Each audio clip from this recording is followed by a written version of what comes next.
One day, when we're getting wrinkly and our hair's grey, a rusty old banger in the driveway, one of us will maybe wear a toupee, but I will be in love with you. Hello, hello, hello. Welcome, Impact Makers. Who's excited for 90 minutes of transformation? We're getting closer and closer to the live gig of half of the group, which means excitement, which means another layer of questions. So before we do some hot seats and we're going to watch a powerful talk and evaluate it together, I would love to open up the momentum and to hear some wins from you. Blake, I saw you were unmuting yourself immediately. Yeah, so I was on a podcast twice, two different podcasts on Friday, and so went sensationally. So I was very excited about that. That's beautiful. And what specifically went sensationally in that, Blake?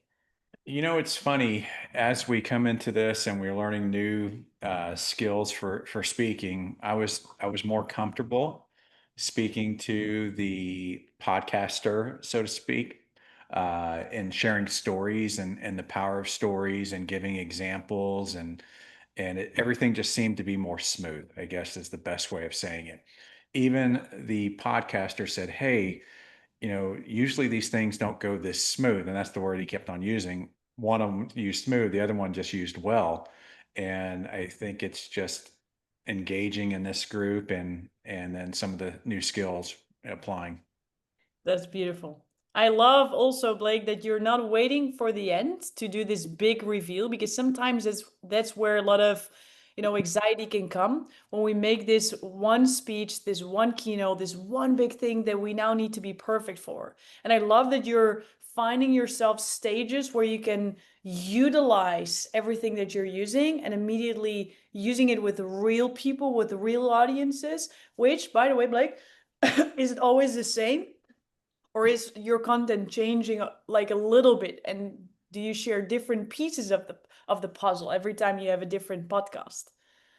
So these two were completely different. And then the one I'm doing one tomorrow as well. And that's going to be radically different from the other two. But there's stories that you can use. You just change kind of the delivery of the points of that story to Yeah. be able to utilize to get what they're looking for. And so that has been, again, I think just the structure and making sure you're getting your teaching points and things of that, the aim works very well in preparation for the podcast. I think that's probably the big thing. If I had to put my my finger on it, is it's actually the preparation going into the podcasting has improved dramatically. Yeah, let's go. Give it up for Blake. That's beautiful. And I saw Jay, your hand up as well. Jay, before. Yes. So I went to Houston to go to this conference, and at the last minute, I decided to go to this little Indian church that I've spoken at before, but I hadn't planned on it. And I showed up and she says, "Oh, can you give the message today?" And so, in the moment I had okay, what's my message and the points? And so basically, what I did was I did a version of what I did a test run, I guess, for the talk I'm going to give, but for the audience that I had to, because remember last week I had those questions about, conforming to the audience. So I was able to do a practice run with the audience, and it went really well. And afterwards, the lady I was visiting says, "Wow, that was really good. I was with you the whole time. You're a really good storyteller." So, um, anyway. Good. Give it up for Jay. This is so awesome. Do we see a common theme in these wins? Like, instead of seeing this one big keynote as this one big thing that is my life's work and I put so much pressure on myself, it's like, what if I'm understanding how this whole game is played? I have a clear outcome that I want to achieve. I understand what my story blocks are. I'm able to see, oh, for this one, I'm able to use this one. And for this one, I will use the same story with a different teaching point, or I will use the same teaching point with a different story. And I'm able to play around with it. And Jay, you just got yourself a complete trial run with a different audience with a similar message. So it's so beautiful that you're actually using what you learn in the real world, because that's where we really want to put it into practice. Carolyn, what can we celebrate with you? Well, yesterday, I want to tell you, Lori, yesterday's class and stage was a rocket ship. I like rockets, right? It was like another world. It was like, holy shit. Anyway, then I found out yesterday, I tried to get on Podmatch, spent a lot of time. It was wonky, but my intent was I was going to hit on every podcast I could and just make myself do like one a day. So that's my intent as soon as I get all the matriculations done. And so I just decided that's my thing. It's going to be my practice every day. So that's my technique I'm going to use, or my way I'm going to handle myself that way. The other great thing that happened, I woke up this morning, I could not believe it. Iman has joined the stage. Iman, if you don't know Iman, he's magic. He's got stars, and I mean, he's magic. His energy, his vibe, his cool. Oh my God. And guess what, Nilsa? He's with us. I could not get hold of myself this morning. Oh my God, this is like a message. I'm beside myself. I'm beside myself. Anybody that knows Iman knows what I'm talking about. He's like magic. Yes, yeah, and I hear a lot of wins in this win, Carolyn. Number one is you're reaching out to stages that you can have access to right now, right? You're talking about Podmatch. There's also matchmaker.com. I don't know the exact prices, Rebecca. Some month. When I started, it was completely for free. I don't know if that's still there, because now it got a little bit more. They charge now. That's okay. They charge a little bit. So just know that this is kind of like a Tinder for podcasts, where people who want to be on podcast create a profile, and people who have a podcast create a profile. Because what we sometimes forget as speakers is that there's also hosts who are looking for speakers. Right? So when we are able to find that nice match, you can get yourself into the actual action of getting on stages and practicing all these things. So that is absolutely beautiful. And I also love a little nuance there, Carolyn, that you say, I'm committed to doing one a day. So sometimes, can we agree that when we have this new thing, which is, okay, I'm getting on stage, I get my message out, and for everybody has their own goals, right? Then we can think, okay, today I'm gonna go do 10, and then I'm going all in, and I'm doing 25. But then at some point you get so overwhelmed, it's not fun anymore. People actually respond, so you now have to schedule, so now it becomes so much. It's like, what if you can do one a day? What if you can commit to one a day? And maybe it's one message a day. So in some point people respond, and you actually have the capacity and the bandwidth to answer. And then you actually have the capacity and bandwidth to say, okay, I've done one podcast, I'm going to evaluate a little bit for myself. Instead of just immediately going into the next, I'm going to give myself some evaluation time to see, okay, that story did make sense, that story did not land at all, I'm going to change that, and now I'm going to do another one. So instead of seeing this as, like, I need to do as many as possible, it's like about quantity and about quality. And when both combine, that's where you accelerate the fastest. So I really, really, really love that for you, Carolyn. And it's beautiful that by being in groups, you're meeting people, you get inspired, you keep momentum. And that is what this is all about. So give it up for Carolyn. Beautiful. Absolutely beautiful. And about Iman, let's give him some love. For everybody who doesn't know Iman, Iman is in the community as well. And what I think describes him the best is he is absolutely authentic and pure. And he speaks what's on his heart, and he's willing to be vulnerable. And that really, really speaks words, and that is very magnetic. So when we understand that that is what we're actually doing, you will start to see that when really great speakers, they're not always the ones who are understanding the scripts the best. It's like the ones that understand the theory, but apply it with their personality. So that was a beautiful one as well. Mari. So I started to do podcasts. I was interviewed by Flavie. Let's go. You guys, this is brave for me, you know, and I thought if I could talk with somebody that I know, it would be easy. And it was so easy. It was just like a conversation. And then she hangs up and says, you know, you interviewed me. Because I was like having conversation and asking her. It was so casual. I just felt so honored. So thank you guys. Carolyn, you're so inspirational too, just to hear you say these things. Thank you so much.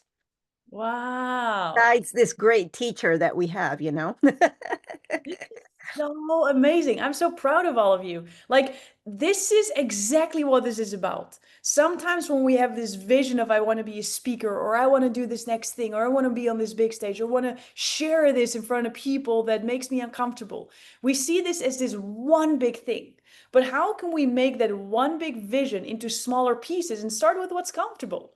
And what if what's comfortable is, oh my God, there are actually people? Because if I would ask this to all of you, I'm almost certain that when you really think on this, you will have a yes.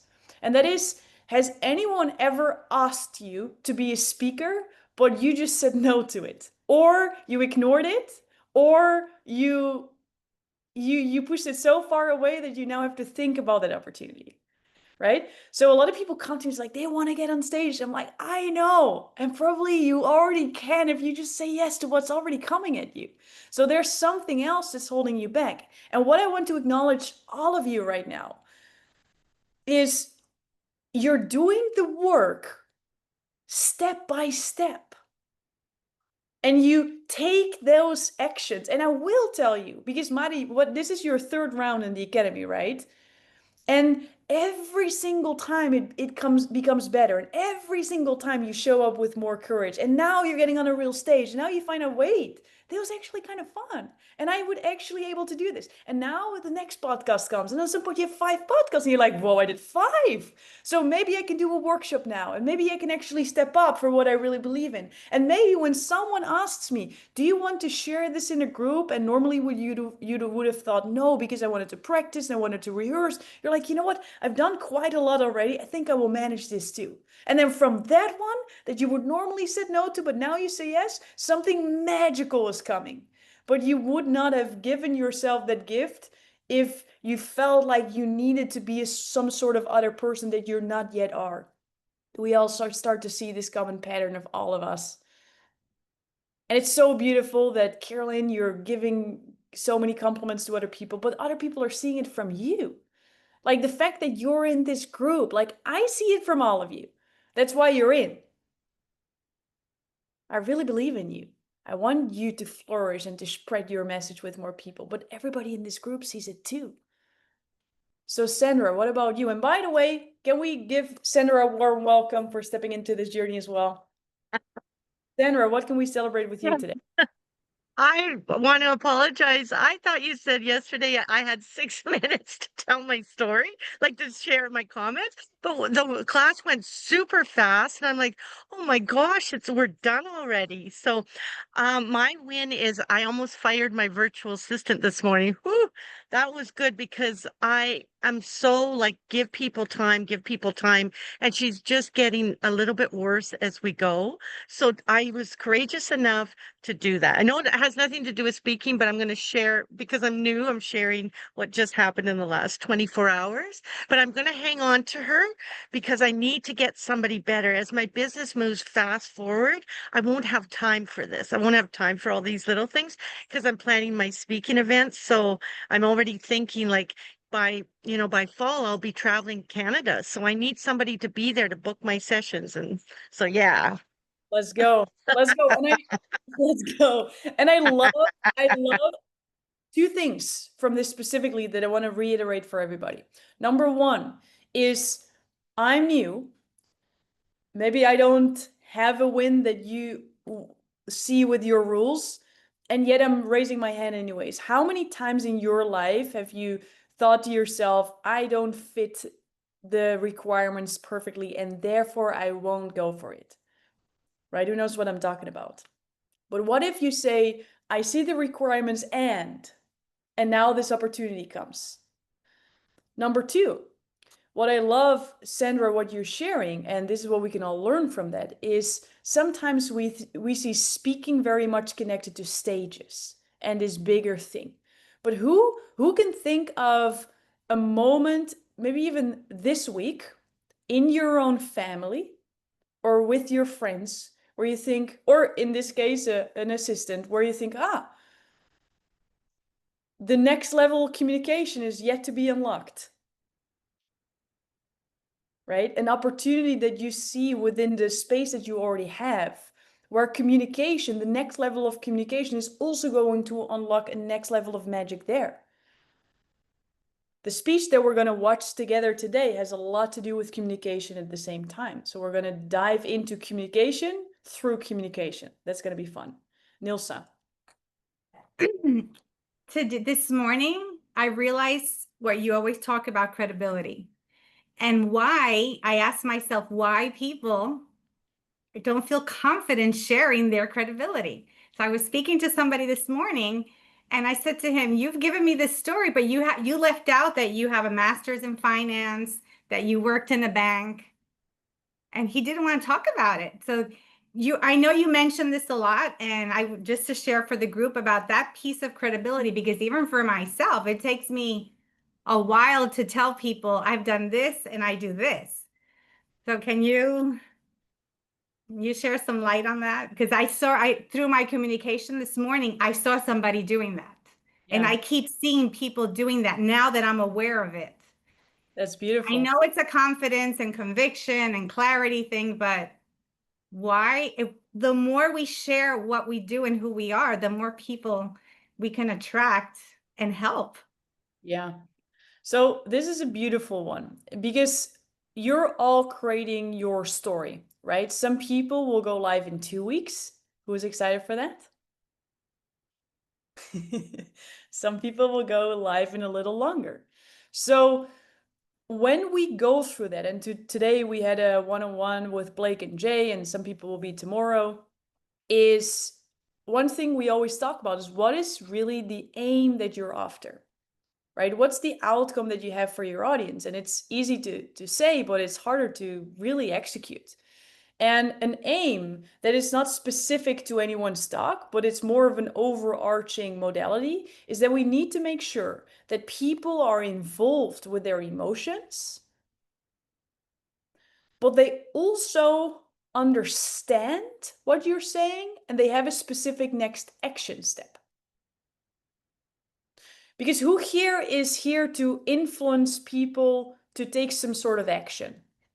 Whether it's buying a course, enrolling in a program, or thinking a different way, or having a different way of behaving, we're always selling someone on something.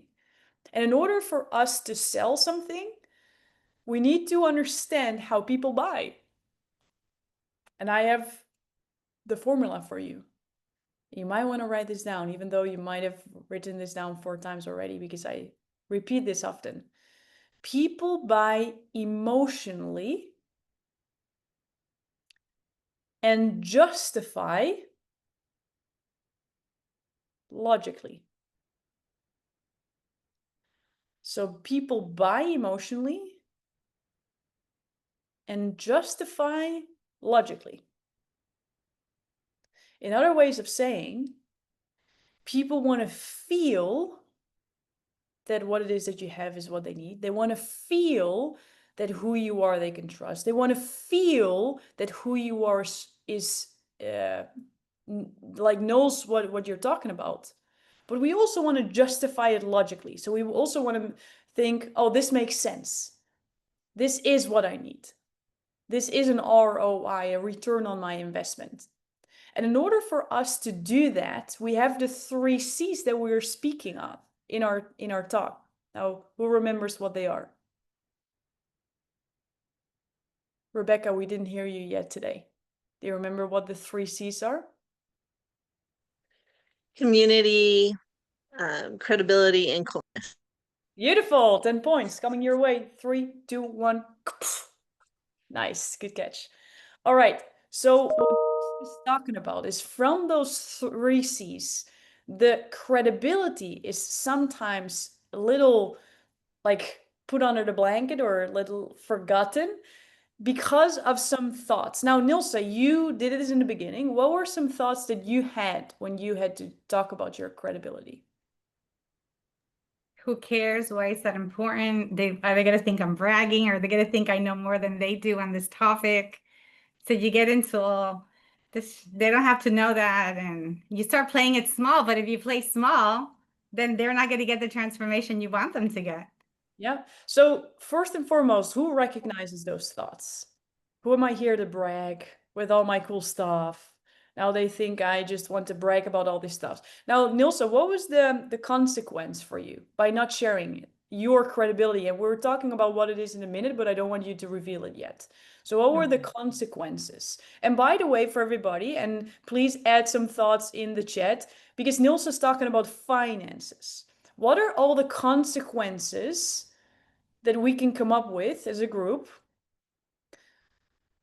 when Nilsa is not willing to share her credibility pieces around her topic, which is finances? And now she wants to help business owners, or she's helping business owners with their finances, getting it all in order. They will dismiss her advice. Okay, what else? Now let's think a little big here. What are all the consequences of Nilsa not sharing why she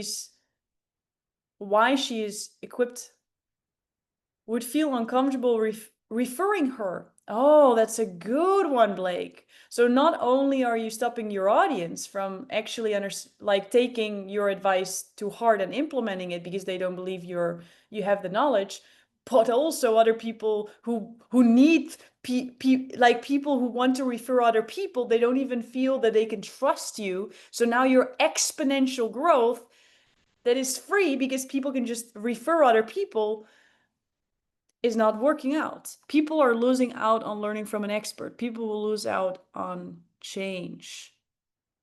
Now, what is that for you personally, right? What are you personally putting on the line by not sharing actually how amazing you are?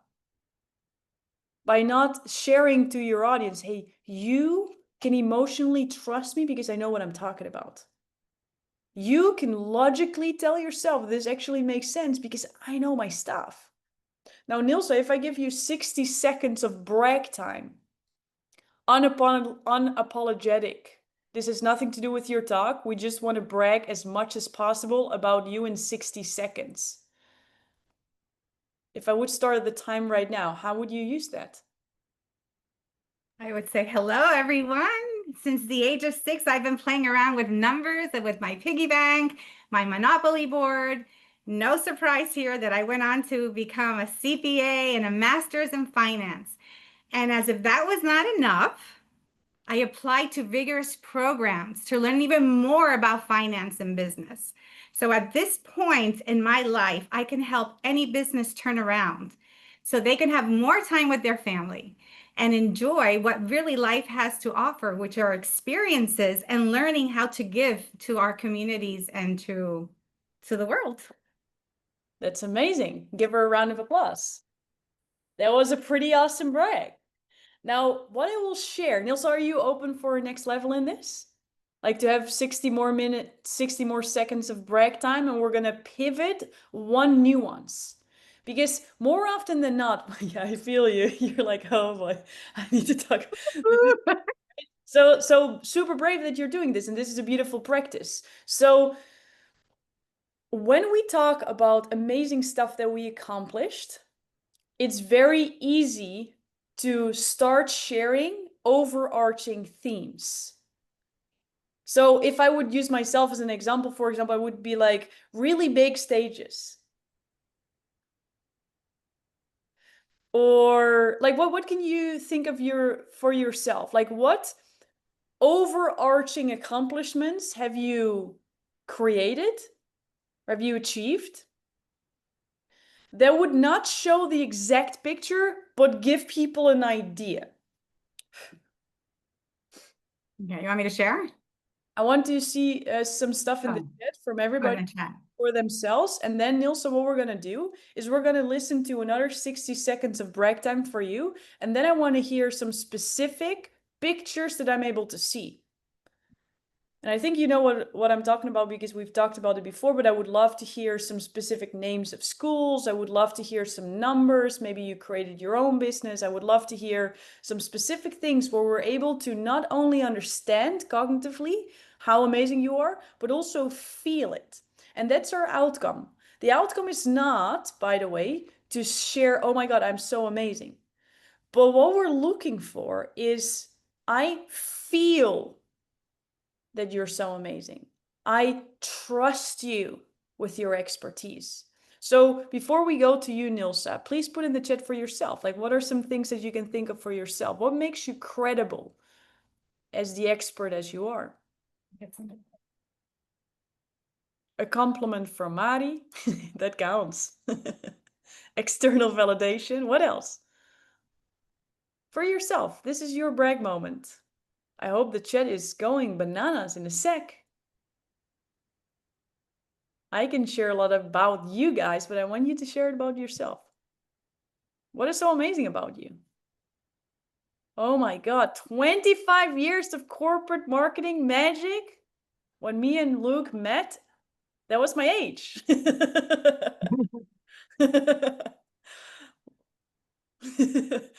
That's incredible. What else? What amazing wins? What amazing brags can you do about yourself? And I see, Nilsa, that you're the only one who doesn't like to share this. Oh, okay. I'm supposed to write something. No. It was more of a way of me saying this, like the chat is not going that fast. So it's really good that you're asking this question because everybody is getting a lot from this. Piggy bank started at a young age. You're amazing. Oh, that's for me. So what about you, Sandra? What makes you credible? Yeah. Sorry, I was just really stuck on like when she started out so young. That's just like, I would be like, she had it in her right from the beginning of time almost. So now you're asking for our amazing thing. Yes, so you can put it in the chat. Something amazing about Build a me. business on helping unique minds unleash their genius to live extraordinary lives. Beautiful, Blake. Give a nominated speech for president. What? Carolyn, see, this is, I didn't even know this. J, saying yes and showing up in places affected by war, feminine, natural disasters. I was brave to go part-time when I was in the middle of a successful trajectory in my career, so I could enjoy my kids when they were born and remain part-time through college. That's dope, right? So now we start to create these pictures of other people's credibility and start to see what's possible. But let's see what the difference is when we're sharing from an abstract point of view and make it more specific. So Niels, are you ready for your next 60 seconds by sharing some specific things that you accomplished? And everybody pay attention to the difference. Nilsa. So at a young age, it's a game, finance game. You buy real estate, you're investing, you have CDs, but as you start changing seasons in your life, you understand that there's a world behind you. So I took my family to Africa and I showed my family what the real world is all about. It's not about the latest handbag or going on a next trip. It's how do we use our power in business to give back to all the people around the world so they can have at least an experience with their family, a plate of food, some clean water, even a pair of shoes. On that trip to Africa, I emptied out the closets in my home. I went to Africa like with 12 duffel bags. The people that traveled with me, it didn't occur to them that these people were in need because it was more of a fantasy trip. We're going to Africa. But I took this very seriously.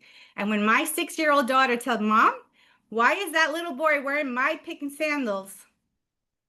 I keyed in a lesson for her. Michelle, they do not have shoes, so your pink sandals is giving them feet protection. So this is what business means to me.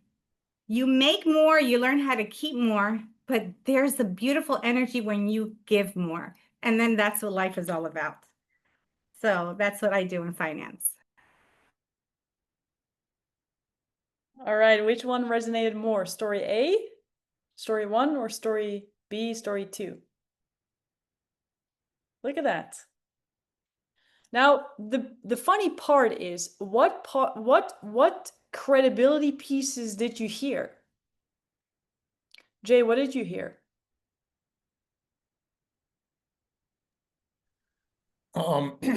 That's not something just, it's not just a knowledge to talk about. She did it. She put it in action. She lived it. It's not like, because you can learn something, you can learn all the concepts and you can teach the concepts and probably very well. But there's a difference when it's applied and it's lived out practically. Okay. So and we can all learn from this, right? So in order for Jay to trust, he needs to know there's a difference between theory and practice, and I want to understand that you actually apply this to yourself, to your own life. So that's a level of credibility. Mari, what did you hear? What hit me the most was that her 6-year-old daughter said, "Mom, why is that little kid using her pink sandals?" That was so powerful. Oh my gosh. What a teaching thing, you know? It's like just beautiful, Nilsa. Yeah. I want to say that how important stories are, because my father-in-law, who's from Cuba, talked about Jose Martí, los zapatitos de rosa, the pink shoes. So I learned that from him. And when I get to Africa years later, my daughter's saying, "Mom, why is he using my pink sandals?" So I connected my father-in-law's journey from Cuba to America, and now my kid from America to Africa. And we're talking about the pink shoes with the same emotional connection of the shoe. You don't know what's happening in somebody else's world. Right. Do we see how much specificity enriches a story? Right? It was not more time that she took. It was she was using the time in a different way. So by using one specific example to showcase the credibility, that's what we're looking for. Now, if we would go another round, which we won't do, but I know, Nilsa, that you learned on Stanford and what other schools, Goldman Sachs, I can liberate apparently, but you can unmute yourself. So you can just say it or type it, whatever you're doing. Harvard, the Harvard Business School, Stanford cohort, and the Goldman Sachs. And Right? Goldman Sachs is a program. It's called a 10,000 Small Business Programs. Mari, it was there. We're going to meet each other in October again. We were invited again. And they just wrap it all up because these are like hardcore venture capitalist people. And they just took all that knowledge I had and put it in a different perspective. And with that, I bounce it back to business owners. There So you I go. share. So do we see if we combine, let's call it the pink sandal and Goldman Sachs, Stanford, and Harvard, that combination really hits people in the heart, creates that rapport, but also shares like, hey, I care about people, but I also know my stuff. Like I know numbers. So instead of her just being passionate about helping other people, which is one part of the emotional journey, right? It's like the compassion, the softness, the contribution, but also on the other side is like, I know my stuff. So you're going to be able to feel this when we go through this. Who's ready for that? Whereas when we only share the factual data, we're not emotionally connected. If we only share the coolness and the community, like we hit people in the heart, but they won't take action because you didn't share enough credibility. So they're actually able to logically say, I trust this person. Right. And I think I did this question before, but I want to do it again. Like, who here knows for a damn fact that it is about your confidence of speaking? That is your biggest needle mover in this speaking academy with the raise of hands, the confidence to speak. Almost everybody. Now, if I would share with you, like for 8 weeks, we're gonna work on your confidence speaking, and then you feel amazing. Like, wow, that is exactly what I need. I'm just not willing to go there because logically, It's not specific enough. But if you know, oh, you're also going to learn speaking techniques and how to build a talk and how to engage people, and you're going to do a talk yourself and you can invite people. Now the logical part is kind of satisfied as well. So what you're doing as a speaker, you're touching and tickling people in the heart where they feel connected, they feel seen, they see the pictures, they connect with you. Nilsa was speaking Spanish. Who felt more connected with her because she done that? With a raise of hands? People who probably have something to do with Spanish-speaking countries, right? So it might not resonate with everybody, but for some, there was an ignite there, including myself, because I lived in Spain for a year, right? So everybody has their own things where they connect with you on. And then the slippers, and then she shared Cuba, and then America and Africa. And now she's living in Puerto Rico. So now there's all these little nuances of her as a person that we start to get to know without taking more than 1 minute. And that's what we're looking for. So would it be cool is if together we're going to watch a talk that's under 10 minutes, and then together we're going to see, okay, what are really great ways that this person is implementing all the knowledge? This person, by the way, is in this room and gave permission. And what potentially can you see as little nuances and how to make this even better? Would that be helpful? That's what we're going to do. And the power of this, you guys, it's not in the talk itself, and it's not in us watching it together. It's in our dialogue afterwards.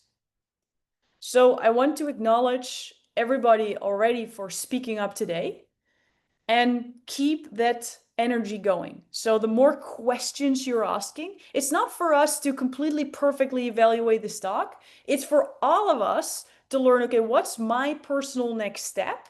But instead of just asking some questions, we're going to have a very specific example to go back and forth on. All right? So we're going to watch it. I'm not even promising we're watching it all the way till the end. I will pause it at some point. We will evaluate it. If the evaluation is so valuable and we won't finish the end, that's totally okay. All right? So can I get a big round of applause for the person who's going to share his video, which is Blake? Can we get a big round of applause? Which, by the way, is really, really freaking brave. So when we're asking questions, keep in mind that before you do that, you share what was absolutely amazing, because he crushed it.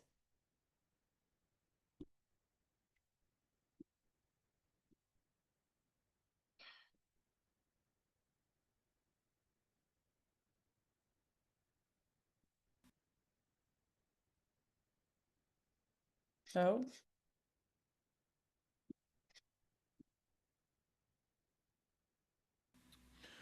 All right, Lori, this is my practice take, my very first one. So we're going to see how it works. So just roll with me on this, okay? I'm going to try to keep it, I think it's supposed to be about 8 minutes long. So I'm going to try to keep it to that time frame.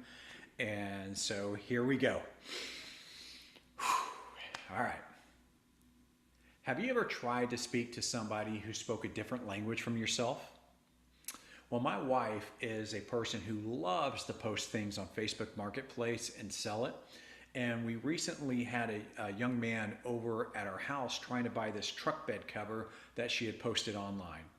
And the thing about it is the young man only spoke Spanish and my wife only speaks English. And so I'm sitting back watching this conversation unfold.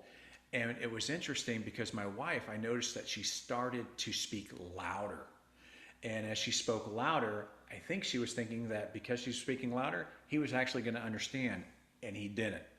And then the next strategy she used was she started to speak slower. And I'm just sitting back giggling because I know this isn't going to work. They're going to need to do something else. And so, what I want to talk to you today is really about speaking a different language. And I'm not talking about Spanish or even French or Dutch or another language. I'm actually talking about speaking divergent. And so, what that is that 20% of the world's population is neurodivergent. What that means to you is that 1 in 5 people that you speak to, that you have in your life, or that you're going to meet is divergent. And I'm going to translate that to say that means that they're autistic, They may have ADHD, they may have dyslexia, Tourette's, or something else that fits under the neurodiversity umbrella. And what I really want you to know is there's actually a way to speak to them because their brains are so wired differently.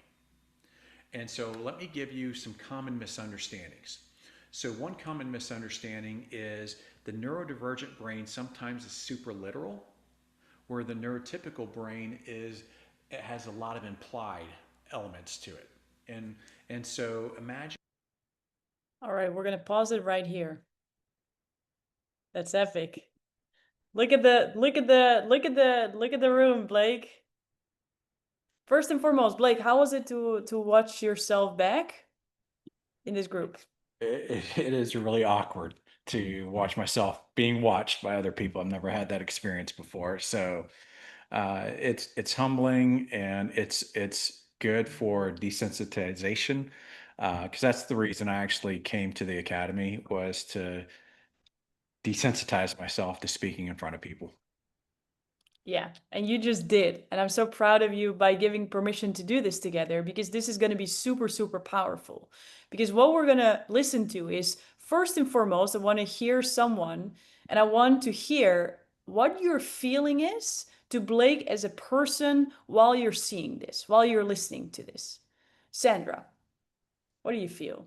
I just I felt that he used a big word and that can lose people. And if we get stuck on the diversion, the rest of it might not even sink in because we're still stuck on the big word. But he just said, let me explain to you what that means. And then he went on to explain it. It was very soothing. It was like I wanted to learn more. It was like, okay, that's happening. So then how else? And the whole speaking louder, it's like people with hearing aids. You think if you speak louder, they're going to hear you, but maybe their hearing aids are just not working. But we do things because we think we're your wife was doing it, thinking she was serving him and she was wanting to learn about him, and you were studying the human race. So I love it. Yeah. So when we look from a factual place of view, right, in the language that we're using, it's like Blake was really aware what the now is of his audience. And he wasn't sharing all the tips before he first connected with where they are. So for all of you, it's like, what are assumptions that you make that the audience already knows that's probably not true? So how can you even better connect with where they are right now? Now, I would love to hear one on a personal level. So not just what he says, but also how you feel. And I want to go to Mari for this. And then we go to you, Jay. Awesome. I mean, honestly, Blake, I was touched because I am the literal. So when I'm talking with my husband, sometimes says, "Well, come on, loosen up. I didn't really mean that."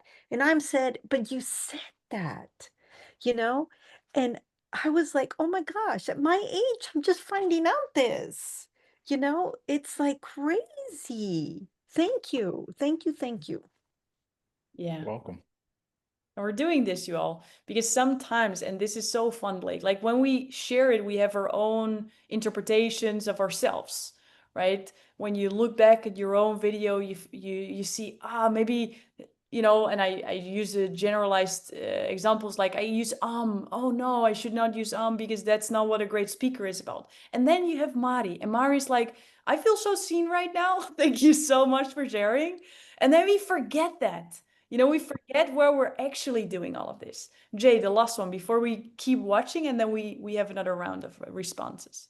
Yeah, you asked about how we experience it. Well, I experienced a great level of compassion and care that he has, and the value that he sees people. He sees that people's value, and so like that really came across. Yeah. Beautiful. Beautiful. Let's keep watching and keep learning on what he specifically is doing so we can all learn from that.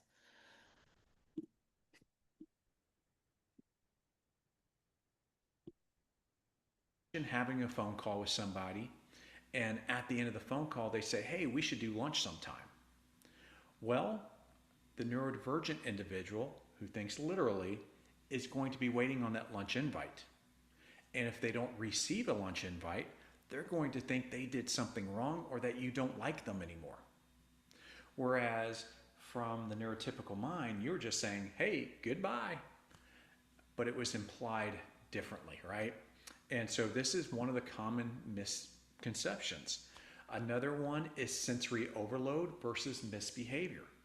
So, for example, I know you've probably been in a grocery store before, and there was that child that was sitting on the ground, flopping, throwing a fit, and you're thinking to yourself, if I was that parent, I would be scooping that kid up by their arm. I'd be marching them to the bathroom, and we all know in the bathroom, that's where life gets corrected. But what you may not know is the young kid that's flopping on the ground, it may not be because they're not able to get a toy or the candy on the shelf. It could be because the lights, the fluorescent lights above, are too loud. And I did say light being loud because they can hear the flicker of a fluorescent light. Or it could be that they're overwhelmed by all the people that were in the store. Or it could have been that their parents forced them to wear some kind of clothing that really just was driving their sensories crazy. And the picking them up and escorting to the bathroom is not the fix. And that would probably have made things worse. And so knowing that is really big on how you correct what's happening in that situation. Another common social cue or another common challenge is with social cues. I'll give you a personal example. Was at a funeral, and I think it was for one of my aunts who'd passed away, and we're there, and my oldest daughter is chuckling. After the funeral's over, I had several family members come up to me and say, Blake, what is wrong with your daughter? And I said, what do you mean? She was laughing through the whole funeral. Doesn't she understand that somebody's missing this person? Our family's missing, they experienced loss. And so I had to explain that when she gets overwhelmed with emotions, she laughs. That's all she knows how to do right now. And once I explained that, they backed off. I don't know if they believe me, but they backed off. And so I want to give you a few tips on how to speak diversion. So tip number one is I want you to be curious. All right. Let's hear it again. What did you notice? Mari feels so seen right now. I love that, Mari. What did you notice that he was specifically doing? Rebecca, what did you pay attention to? Well, he's actually speaking to me and my kids too. So this is really helpful. And I had no idea I fell under this. I know my kids were gifted and stuff, but I didn't realize this was part of it.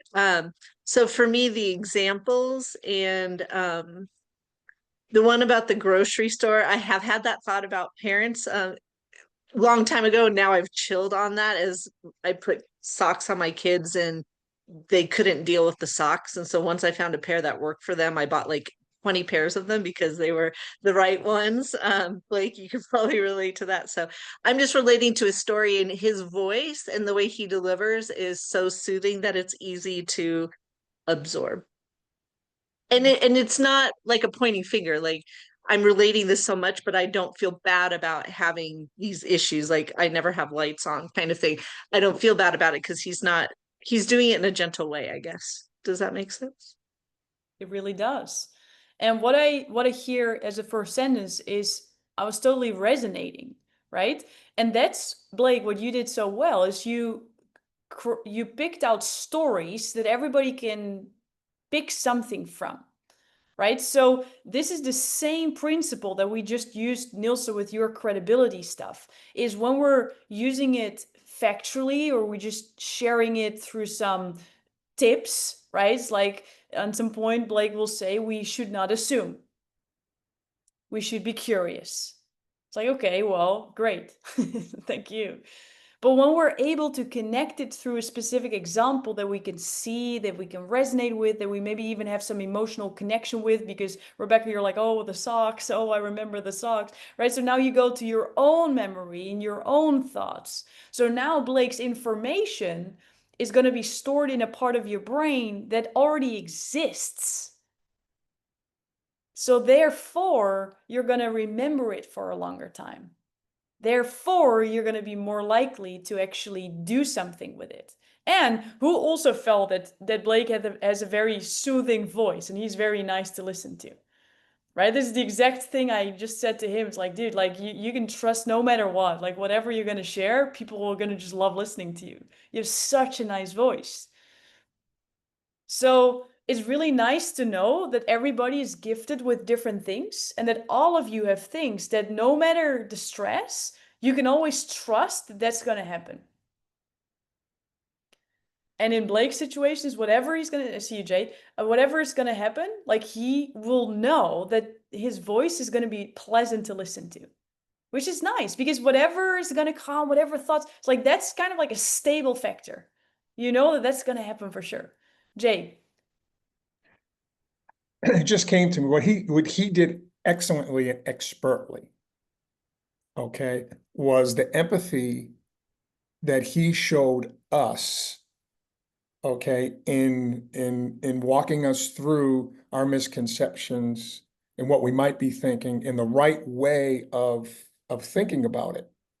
He led us through, like he treated us and did it to us what he was wanting us to then operate in and see these people differently and react differently, respond differently. But he, without us knowing, he brought us through the very thing that he's wanting us to then apply. Does that make sense?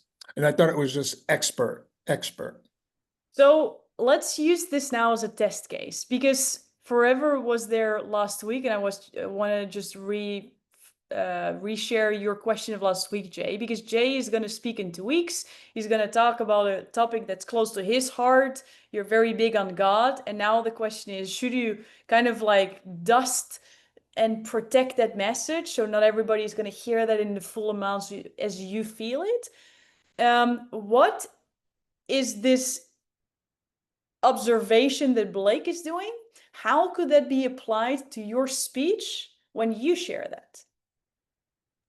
Are you asking right now in the moment? Yes. Wow. And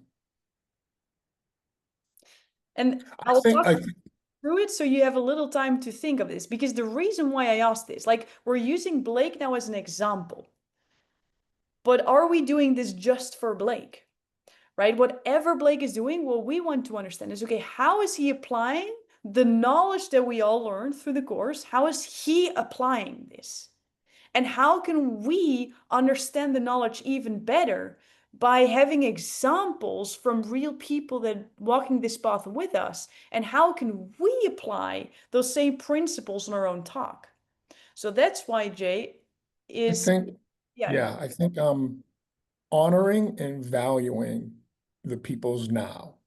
Yes. Not being mad, not being upset, not getting upset that these people are yelling loudly to be understood or thinking that it's a behavior problem and not the lights are too loud. And so honoring and valuing the people in there now, and then lovingly, like Plato's cave, and then going in and leading them out of the shadows. And I guess, yeah, just honoring and valuing where they are now, not condemning them for it, but at the same time, wanting to bring them to a place that's in our heart that we think is at least in our life, it's right and or it's helpful. And so, yeah, so I think it's just that. I think honoring and valuing, meeting with, not just meeting them where they are, but really honoring and valuing and that even if the place they're at is not optimal as far as how to treat these virgin kids. But anyway, yeah, I think that might be my big takeaway. I think that's a beautiful takeaway. And that's a beautiful takeaway for all of us, right? Because who in this room is super excited about your solution? You see a path, you know it's possible, right? For the finance people, it's like, oh my God, you don't have to suffer financially. It's totally possible when you understand your numbers. Or Rebecca, in your case, like, how can you not understand that culture is important for a company? Like, how can you not? right? And it can be so easy to start with that passion and almost want to force it in people's throat because it's so obvious to you that you're almost like, how can you not understand this? And I'm also really passionate about the solution, so I want to share a lot with you because I know it's going to be so valuable. But what we then sometimes forget, and then in your case, Jay, specifically with your God, how you say with your God thing, it's like if you share that God thing to people that are not open to that yet, but you're very excited, now this is gonna feel like, oh, now there's two camps. But what if you can say, you know what, I know where you are. I know where you are. I know that you don't know that when a kid is crying on the floor, that you see something else than he's just a spoiled kid. And whatever that means for you, right? Like, where are people now? But what if you can say, I do know where you're now, and I want to hold that for you, and I know that's where we are. So let me just give some examples so you know, and remember the thoughts that we need to bring people on. I am talking to you. The first almost 50% of your talk is just like, hey, I see you. You're right. I know that these are your thoughts. I get it. I really get it. And it is hard. It's not that easy. But if it's okay, and of course you don't say it literally like this, but this is a process that we need to bring people on. Is would it be okay if I just share a little different way of thinking through this? Because there actually is another possibility. And where Blake will bring us on, which also, like, I was pretty blown away by the number. 20% of our society is dealing with this. 20%. So, is it okay if I can help you with some tips on how to communicate better with 20% of the entire world population? Right? If he's talking to business owners, like what would happen if you're able to connect with 20% more of your customers and increase your business by 20%? Like that's what we're talking about over here. I'm not saying it's going to happen. I'm saying this can have a very big influence. Who's open for these tips? Of course, everybody's open. But we first don't want to be wronged about what we're currently thinking because it was the best to our ability with the knowledge that we had. So now you're opening up a new window, but we want the entire time to feel safe, to feel seen, to feel protected. Right? So the same for you, Jay, with your talk. Because what Blake is not doing is when he shares the new, he is kind of undervaluing these tips. It's like, they're actually really great tips, but I don't think you can handle them. I want to share some easy tips, right? He's sharing the new that he's going to do now, which we're going to watch. He's sharing the new with passion as well. So he's not making people feel wrong. He's connecting with where they are. He's using some examples so people can start to see it. He shares some personal stories, and now he's bringing them to a new reality. Now, a lot of you who are going to speak in 2 weeks asked specific about transitions. How are my transitions, Lori? Now, when we are talking transitions, the first thing that I would love for all of you to do is watch the course transitions, the topic transitions in the course. Because there's very specific ways on doing transitions, and there are very specific examples on how to do that. And how you can kind of feel overarching if your transitions are right is where, when you're listening, you feel it's one whole. It's not different chunks. When one slips into another and you're going through this whole ride. Now let's listen to the last part of this talk and see what we can all learn from this. Ready? Ready, Friday? Let's go. And not assume. So that young kid that's flopping on the ground, be curious about what's happening and not assume that it's just they're throwing a fit. Number 2 is use clear and direct language. Don't speak with sarcasm. Don't try to, be super vague. Whatever you do, say what you mean. And it will make a tremendous difference. Third is to give processing time. Many times when divergent people are asked and they don't respond right away, the other person thinks they're being disrespectful. Or if it's a parent talking to a child, they think they're, being, what word am I looking for? I'll get it, Lori, once a minute. But essentially, they're being defiant. And so, really, what's happening is they have more neurons firing all in their brain, and they have things going on in their mind, which takes some time to process through that so that they can come up with what they believe is the right answer and get it back to you. And so, give them time.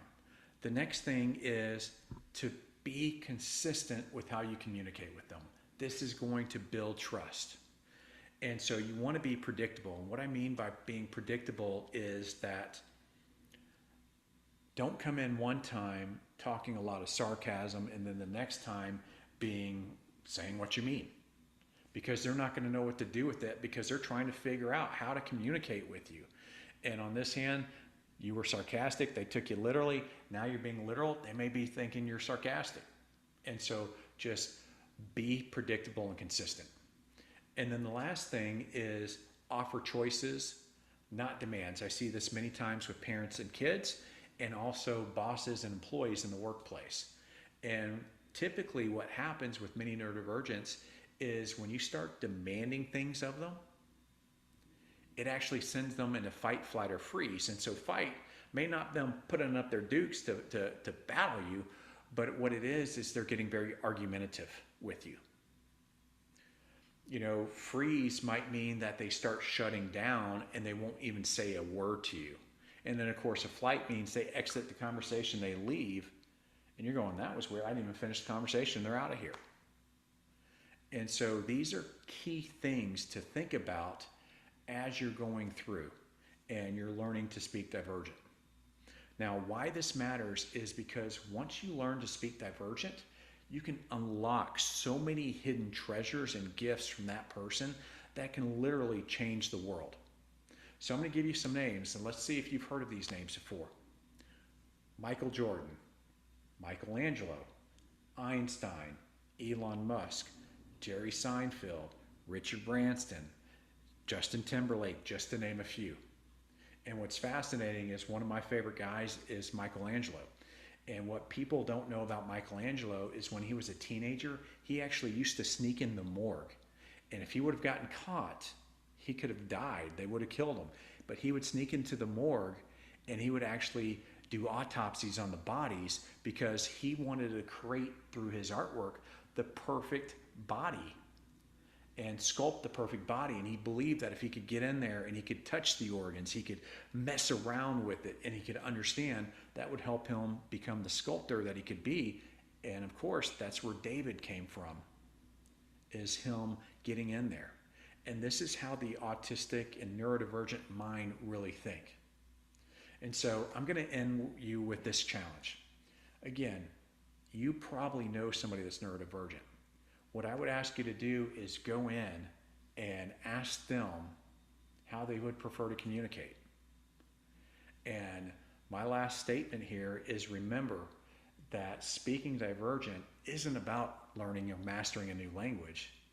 It's actually about listening with new ears. And so I just want to tell you thank you.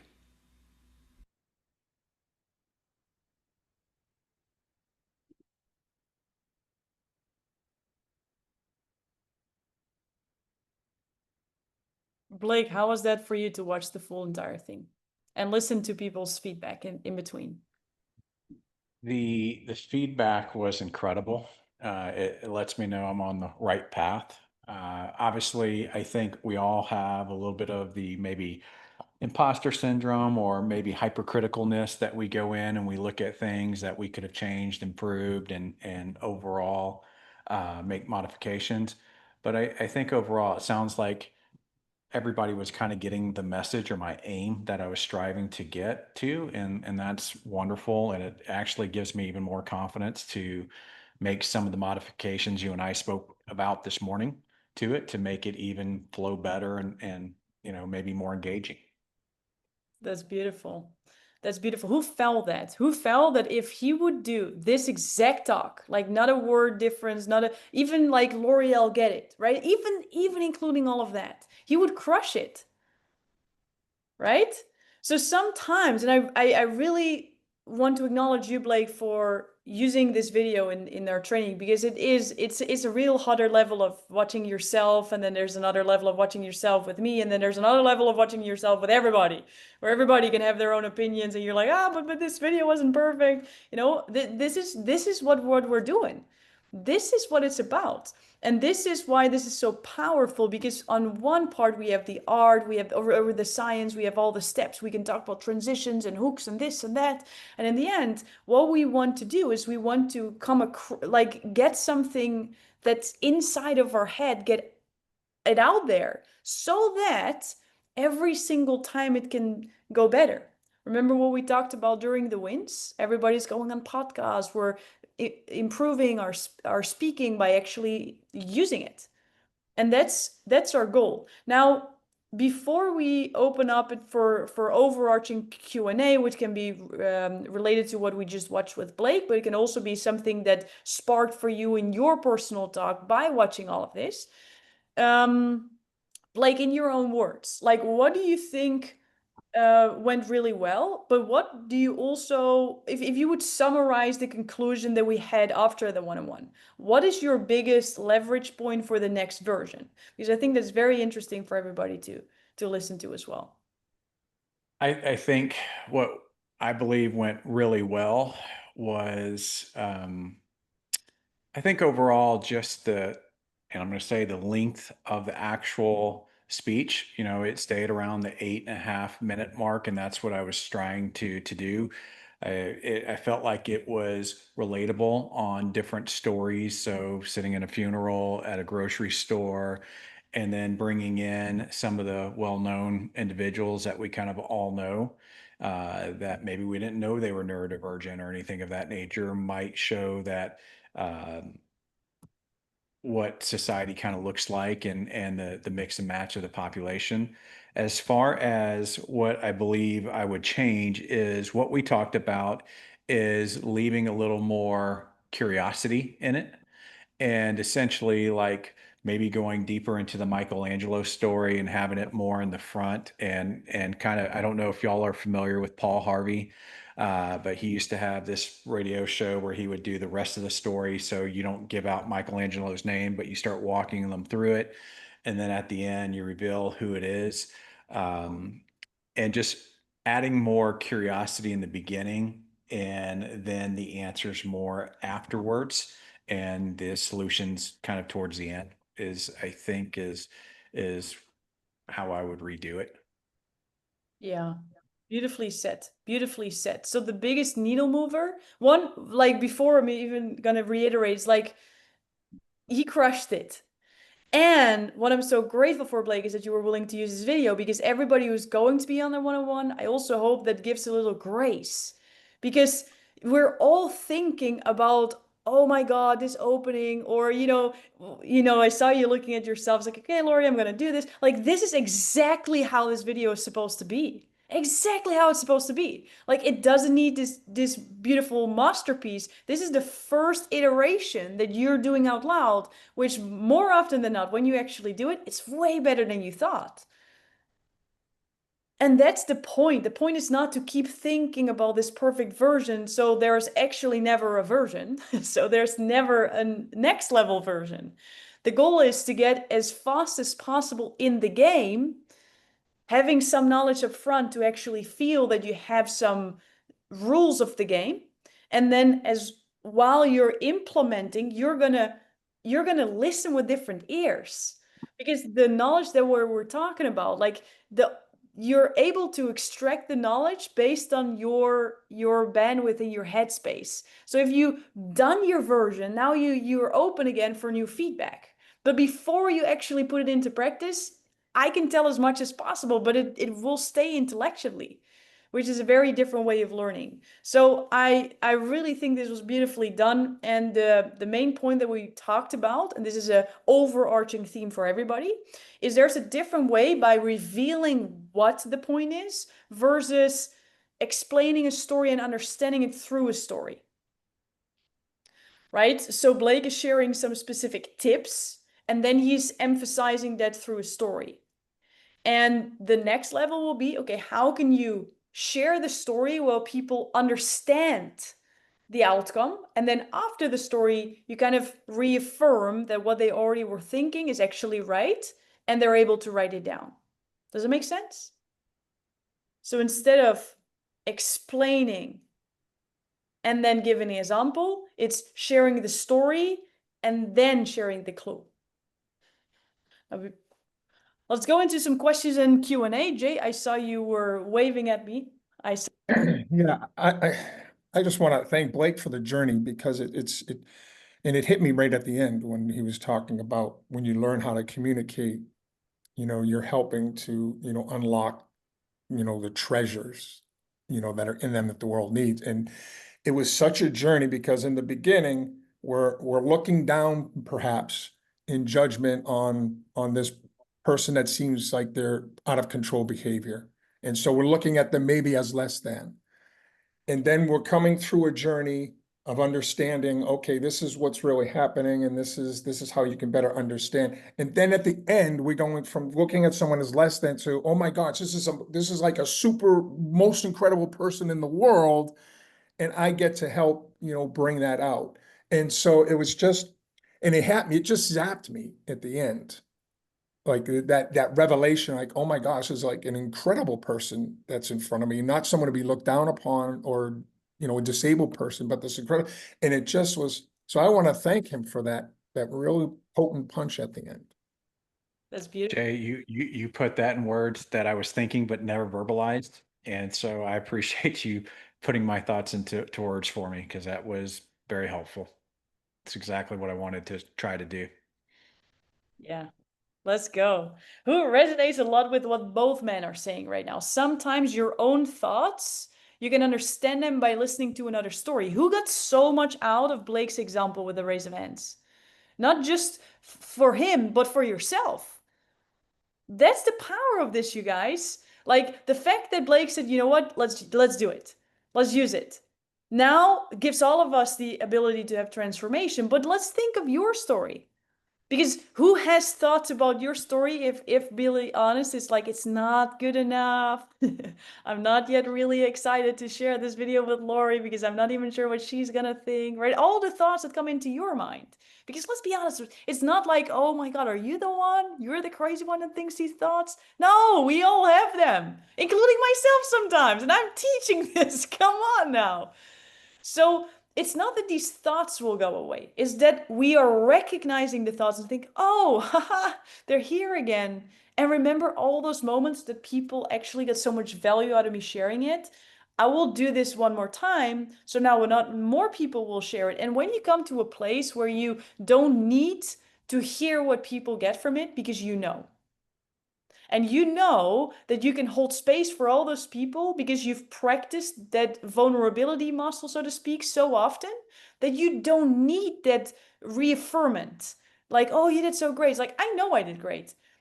Maybe not the perfect wording, maybe not the perfect, but I went in with so much sincerity and I was so caring and I was so aware of where I wanted them to bring them, that I trust that whenever they feel that they need to share, they will. And if not, it's all right. It's all right. And every time I share, I learn something from it as well. So it's kind of a relationship anyways already. That's what this process is really about. And the more often you can actually put this into real life, the more this is going to compound. And the more addictive it's going to get, I'm telling you. Because what people will share with you, Blake, because of this, I am almost certain that either you or I, sometimes people don't feel even comfortable to share it with the person itself because it's very vulnerable. Even the share of what they experience is very vulnerable. But sometimes, and I won't share that ever because if people do that in trust, I will never share that. But some people DM me after they've heard a speaker to tell how powerful the speaker was, but it just feels a little bit of a step too far to share it to the person itself. So just know that I'm probably gonna have DMs or you about what you were willing to share because it touched someone in the heart personally. And if not, then you know that it's there They just don't feel comfortable enough to share it, which is, I mean, you hold space for them. Sure. So beautiful. Luke.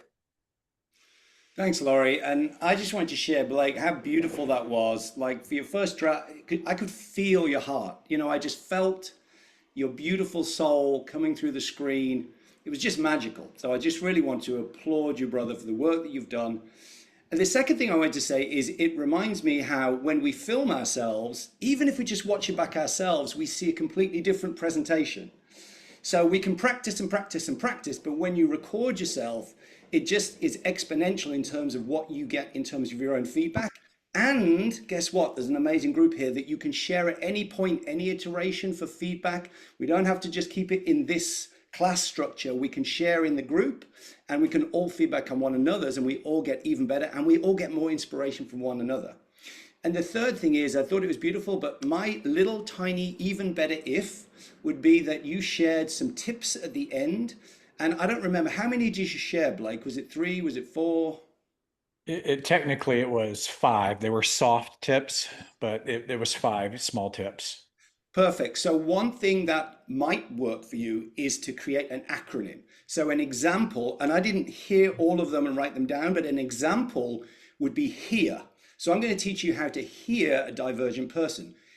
First one, hold your judgment. Second one, make it easy to understand. Third, ask direct questions. 4, reframe your thinking. Whatever acronym for your tips, it just embeds it so people go, oh, just here it was, hold my judgment. And it's just a way that people can remember it, and it just adds a more powerful, because then you can bring that here into how you explain the tips, and people leave with something that actually becomes a tool they remember. So, and again, anybody can use that. I just felt that would maybe work well for your particular case. So well done. Beautiful, beautiful story. Thank you, Luke. That's incredible.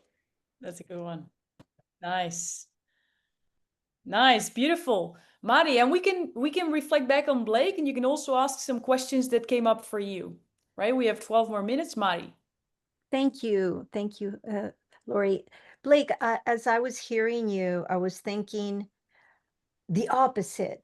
So if you could give some tips to me, because sometimes, yes, everything that you said, how can I explain to the person not to be literal because they throw me off? Or how can I just say without being, they take me like, oh, you're arrogant or you this or that. And it's not. I'm just trying to get that consistency in the language. And from, if you could just throw a few tips like, okay, these are the tips for the people who are divergent, for the people who don't understand them, but for the neurodivergent, you could do this to So that's an extraordinary question. And what I will say is it this way, Mari, is that I would actually write down the way you want to be communicated to, because Okay. if you're not clear on how you want to be communicated to, it's going to be hard for you to share that with somebody else. And that was one of the big things. I was in the corporate world for 20 plus years. And one of the things I would go in and do is I would actually have a rules list and I would share it with people. And I would explain that I think differently and I don't process information the same way. If you want to maximize my gifts to help this organization, I would actually hand them a rule sheet. I know that sounds funny, but I was always that unique individual that did things out of the ordinary.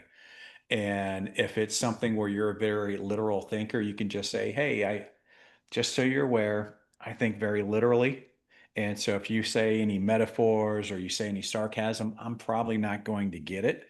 It would be helpful for me to be able to communicate better with you if you can just be more direct on what you're saying. But really, I would start with writing down your own communication style, because once you do that, it's easier to communicate that with somebody else. And, to give you an example, my wife and I sat down before we got married and we wrote out all the rules of how to communicate with each other. And in 18 years, we've only had 2, I would call them arguments, and 1 I didn't know about. So, with that being said, having this guiding force it makes a tremendous difference. And when I meet new people now, what I did is I started learning everybody else's communication style because I figured they weren't going to learn how to communicate with me. I need to learn how to communicate with them. And I went on a big journey. But if you're really at that point where you want to have that strong communication, it would be just being very vulnerable and letting that other person know that you think and process information differently, and here are the rules that they need to honor to be able to communicate with you. And you would be surprised how they will go out of their way to make sure that happens. Thank you. There are things that you assume, like I'm literal, and probably I thought I was being too picky, but when you say it and you say there are other people like that, then you get it. Like when I hear music, I see colors. Well, I thought everybody does, you know? Mhm. And then Yeah. the doctor's saying no. And so you're learning. So I can make a list, but I really don't know if all the things I have, you know what I mean? I do. It's a Uh, process. It definitely is a process. I got told I was arrogant because I didn't say anything to a person because I was too right. scared, right? Yeah. Yeah. And it wasn't because I didn't want to talk to them. I was just scared to talk to them at one point, Yeah. and they thought I was an arrogant individual because of that. And so it's how do you educate? The only way I know how to do it is you got to be vulnerable, which is really even scary. But I Mhm. like to I've learned that if I just throw it out there and say, hey, especially if it's something I don't understand, and say, hey, look, I view things differently and process information differently. Can we at least start having a conversation? And as an unfolds, be aware that I may ask you a lot of questions. And that could be a way to go about it. This is amazing. And thank you, Lori, for bringing such amazing people. Yeah, this is a really cool group and you're part of it. So what does it say about you? And why I let this conversation go is because there was so much gold, not just on the communication topic, but also exactly what was going on.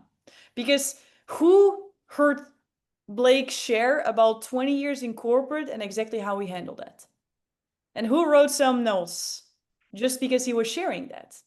Now, some of you ask, and I saw some of your emails, Lori, what story am I going to share on this stage, on that stage? Like, what's the story? What's the topic? And we can overanalyze that for sure.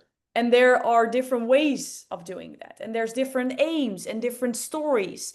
And I do want to share a couple of things in the last couple of minutes that we have that is going to have the next level clarity for all of you. Whether you're speaking in 2 weeks and you already know it, or you have like no clue, or you have multiple speaking engagements and you're wondering like, am I going to share the same? Am I picking another aim? Like, how is this going to work out?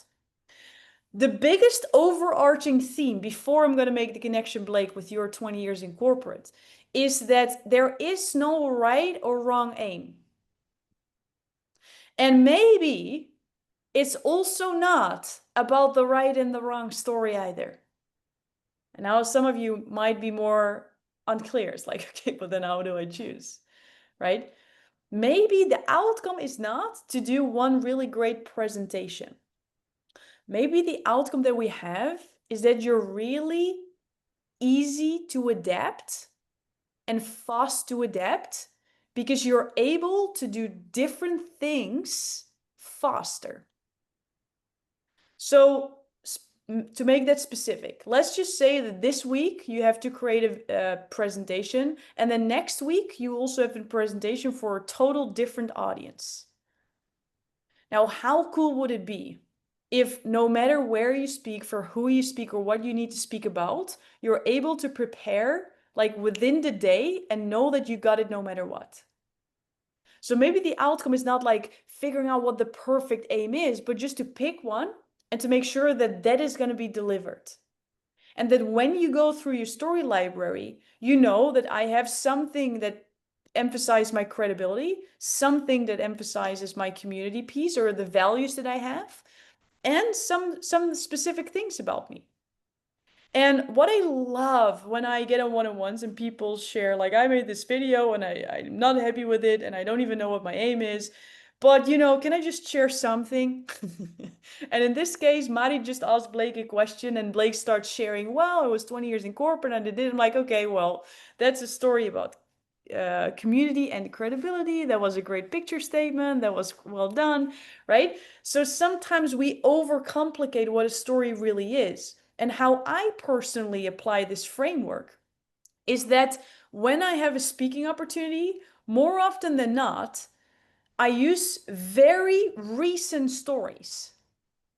Something that either happened to me that day, that week, or that month. So instead of thinking what story is going to be perfect, how I apply this is by managing my story library. I'm not just saving stories, but I'm also practicing the muscle, the metaphorical muscle, to recognize what stories are. So that when I'm in it, I'm like, oh, I can probably immediately use this for the speaking engagement I have this week. So that instead of overcomplicating this perfect story with this perfect aim, I'm more so training myself in getting a fast understanding of what's the outcome that I want to achieve for a group.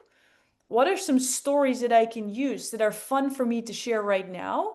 That I make sure that my credibility, my coolness, and my community at least checks some of the boxes. And that I'm able to implement all of that immediately. So instead of thinking as an outcome, like I need to figure out what my perfect aim is and what my perfect stories are, I would love for you to invite in the outcome, in the goal setting. It's like, what if you can be the most flexible and transformational speaker?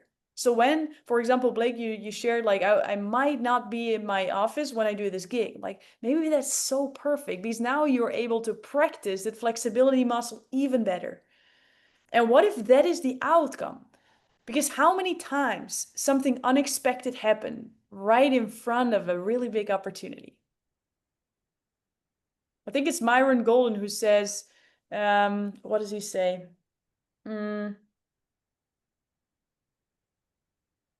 I don't remember the literal words, but it has something to do with every time the biggest opportunity comes, like something crappy really happens. And now it's on us to decide what that means.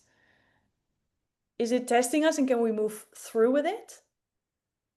Or are we defeated by it and say, you know what, it was not my time? So what if we now become the most adaptive speakers who always know that we understand the outcome and we know how to use the stories in order for us to transmit that message? And then when hypothetically, I would say to all of you, one day before you're going to do your speaking engagement, the video that you recorded, none of that you can use. You have to use different stories. And then you share it with me. Good luck. That part of you would be like, you, Lori, you did not share that. Ah. And then when that's over, which hopefully then is a shorter period of time, you're able to say, you know what, I got this. I might not this perfectly because I practiced this version less times because you now give me this crazy ass opportunity. But because you go through that, you're becoming that person who's ready always, everywhere. Does that make sense? That it's not so much about this perfect topic with the perfect stories, but by you implementing it with real stuff. And there is no stage the same. I've never done the same speech twice, ever. But by you becoming the most flexible one in the room, that everybody's always able to trust to put on the stage, that's where the difference is really made. Cool? Cooley Uli? So what I would love to do is to give you the opportunity to create a video right away and to share the 3 answers to the 3 questions that we ask ourselves every single week. Number 1, what was your aha moment and breakthrough in these last 90 minutes? Number 2, what action step are you committed to before we see each other next? And then number 3, most important, who Who are you grateful for today in this group and why? Because again, you never ever know how much that means to someone else. And how nice would it be if we make it a practice to actually expressing that? It can make someone's day, it can make someone's month, it can make someone's year. They feel seen for something that you just see in them, and it's just so magical. And what if we're the ones who are willing to express it and share it and make someone else feel better through it? And yourself too, because who loves to give some gratitude? Who loves to give it, right? So let's make that video right after we close the Zoom. Let's share it in our WhatsApp group that's called the Speaking Academy. So this group is able to see that. And then just a quick preview, in 2 weeks' time, we will have another live, and you will get the information that you are able to share with the people that you would love to share this with, so they're able to experience that magic as well. All right? With that said, we're going to close the Zoom so we're able to upload it for you in the replay. See you next time. Ciao, ciao.